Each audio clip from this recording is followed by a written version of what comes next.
Hi, welcome to our post-game edition. Corey Geiger, Neil Rudel, a 13-3 victory over Iowa. And I'm smiling a little bit because this wasn't a pretty game. Penn State's offense still has a lot of problems. But you know what? They're 5-1. They're 2-0 in the Big Ten. Is this a great team? No. Was this a great win? No. Should we back up off the ledge? No. But they're 5-1. Everybody thought they would be 5-1 right now.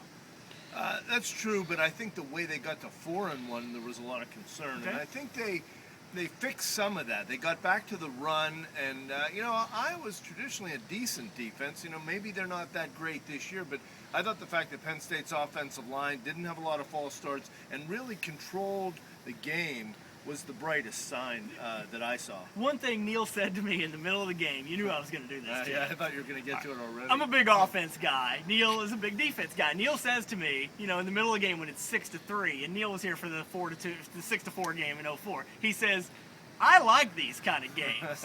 All right, well, you're the only one of 105,000 people here that likes it. And the issue here there's is, another one. well, yeah, that's true. The issue here is, they won, but the reason everybody's frustrated is because everybody realizes once they play some good teams, this isn't going to cut it. We'll get to the defense in a moment because the defense deserves a lot of credit. That's why they're 5-1. But this offense, these red zone problems are getting to be really, really head scratchers.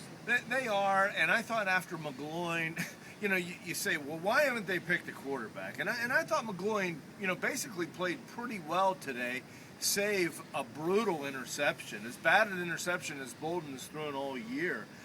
McGloin has now played the better parts of 2 years, and to get intercepted in the end zone when you at least have to get a field goal down there was horrendous, and it makes you wonder, well, that's why they haven't picked a quarterback yet. But I do think he's played well and deserves a start. But they responded to that by staying on the ground the whole drive, except for the pass to the tight end on first down when they got to the 2. They knew they could run over this team at the end, and Silas Red, Curtis Dukes did a very good job. So again, they did win. They're 5-1, 2-0 in the Big Ten.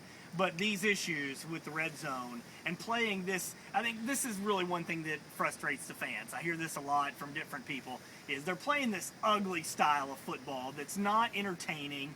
And this is why I joke with you a little bit, because you might like 6-4 or 13-3, but we're in an era now where this isn't sexy football. Right. If you're going to fill the stadium with 105,000 people, you've got to put a better product on the field than this. Well, I agree that the offense is a struggle to watch, but I still think there's an entertainment value in competitive football and defensive football. And what made the 6-4 game in Iowa was intriguing a few years ago is the fact that a guy would take a safety knowing the other team couldn't get down and kick a field goal.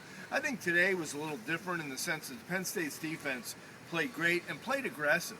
They blitzed a lot today and really got after the quarterback. How many times have we heard, Bradley's bend but don't break defense? They really got after the quarterback today, sacked him 5 times, and I thought the defense really won the game. No doubt about it. The defense did win the game. The defense is why this team is 5-1. Devin still estimated that he thought they blitzed probably 30 to 40% of the plays. And Neil's exactly right. I've been one of those people critical of Tom Bradley for that bend but don't break style. But they came out aggressive today. I think this is what people want to see. They've got the athletes on defense. They've got a terrific defensive line. They've got a very good linebacking core, even with Michael Maudie out. And today, Neil, we saw a true freshman in Adrian Amos covering Iowa's best receiver, Marvin McNutt. Yeah. Did a pretty good job on the guy. Yeah, that's a great point. And I thought Hodges was really one of the key players in the game. Made the big play at midfield where you stripped Vandenberg, and Stupar got hurt and Kyrie Fort came in. Yeah, so the defense obviously did great, but again, I don't think people are going to look at this and say, well, now I'm jumping back on the Penn State bandwagon. This wasn't the typical Iowa team. They've got Purdue next week. But here's the issue. We all knew this from the beginning of the season. Almost everyone that looked at this season saw a loss to Alabama, and then you look at everybody else. You've got Purdue comes in here next week. You should win that. Maybe it's a tough trip to Northwestern. Illinois looks pretty good.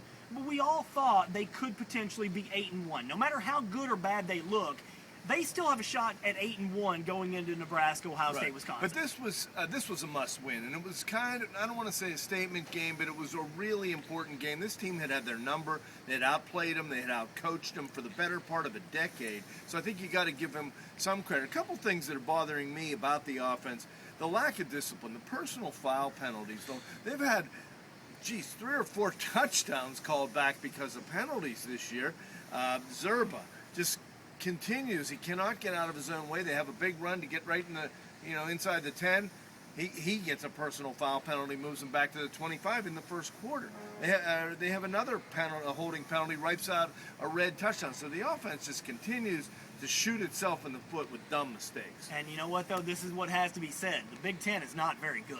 This is not a good conference this year. I think Wisconsin is terrific. I think Wisconsin could play with anybody, but Ohio State is clearly down. I don't think Nebraska is anywhere near as good as a lot of people thought. We saw that last week against Wisconsin. We'll see, but I think I thought all along that could be a winnable game here whenever the Cornhuskers come here. So again, there's so much frustration, and I know I've heard this from everybody. Everybody that looks at this team, they're ready for Joe to go, and they've given up on the season already. And I'm not saying that you turn that around after winning this game, because this was an ugly, ugly performance. But the bottom line in sports is you score more points than the other team, you win the game. They won the game, they're 5-1. This is what everyone thought. They have a chance to be 6-1 with Purdue coming in next week. Purdue can score, so it'll be interesting to see if Penn State's defense gets after Purdue like they did Iowa today. Exactly right. Northwestern, you don't know, but this season is beginning to shape up, and it definitely took a good turn today. Yeah, one more win to become bowl eligible, and that was even a question mark after last week, because you beat Purdue, you get to 6 wins. I'm still thinking 7-5. I think they lose to either Northwestern or Illinois, and I think they probably lose the last 3. But 8-4 still on the table. Is 9-3 on the table? I don't know that after today that they'll be 7-5. I'll go that far. I think they could beat Purdue, Illinois. They can. The only team on their schedule that I don't think they can beat is Wisconsin, but I think a lot of the teams on the schedule can beat them. Yep. So I think that's what makes the Big Ten interesting, probably more interesting than it was once upon a time in the East. Your word is interesting. I say disappointing. If this Penn State team can go through the Big Ten with 1 loss, what does that say about the Big Ten? If this Penn State team can go, then I think it's a good year. It's a good year for Penn State. What does it say about the Big Ten? Well, yeah, I mean, because I definitely see, it's not a great Penn State team. It's not a great offense. They did sound like they were almost ready to commit to McGloin. I mean, Bolden only played 2 series. Yeah, Galen said that, and I don't think the team will really reach its potential until they decide on McGloin. He's deserved it. All right, back up off the ledge, 5-1. For Neil Rudel, I'm Corey Geiger. Thanks for tuning in.